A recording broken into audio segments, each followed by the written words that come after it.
Lawmakers returned to Capitol Hill this week after a drawn-out midterm battle for power in Congress.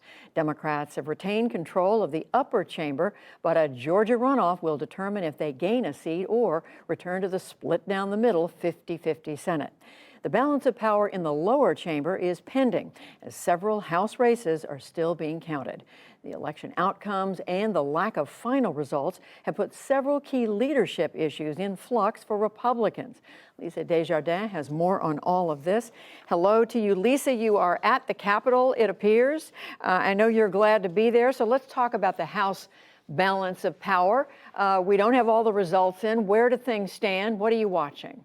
Much is afoot, Judy. What a plot line we have here in Congress. Let's take a look right now with where the races are for the House of Representatives, the balance of power as we know it, as called by the Associated Press. Here are the races called. The number 204 Democrats have had races called for them, 212 Republicans.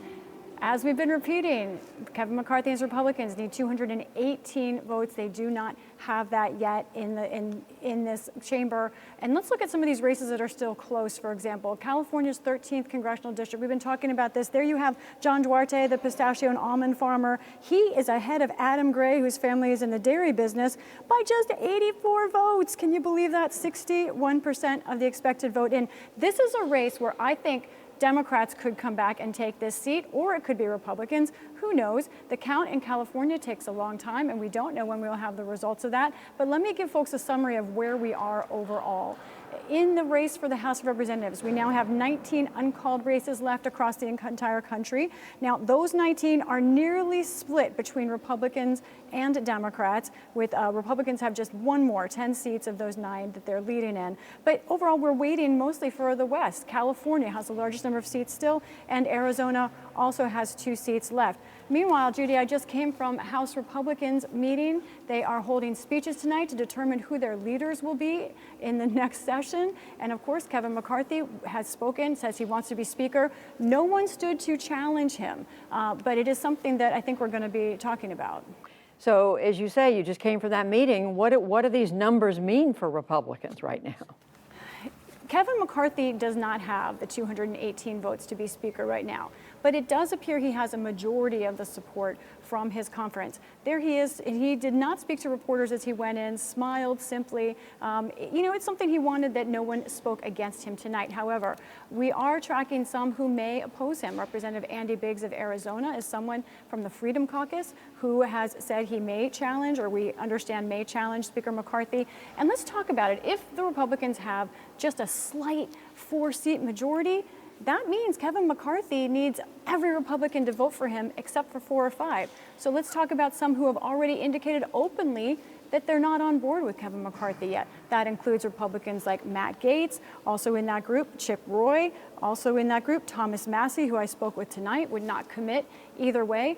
Kevin McCarthy has no margin for error here. He may come out of tonight's meeting as the nominee, so to speak, for Speaker, but it is not clear that he has the votes left. He has enough votes to actually become Speaker in January. He will have a great deal of work to do to figure that out and to get those votes. The Conservative Freedom Caucus is asking for concessions. Those include some different kind of parliamentary procedures that would tie his hands, give more power to conservatives and the Freedom Caucus. They're not the only ones asking for concessions, though. The entire House Republican Conference realizes if you have 4 seats that determine your majority, everyone has power, and everyone is asking for concessions. It is a very complicated and potentially chaotic process that the House Republicans are just now beginning to enter. Reads like a suspense novel. Yes.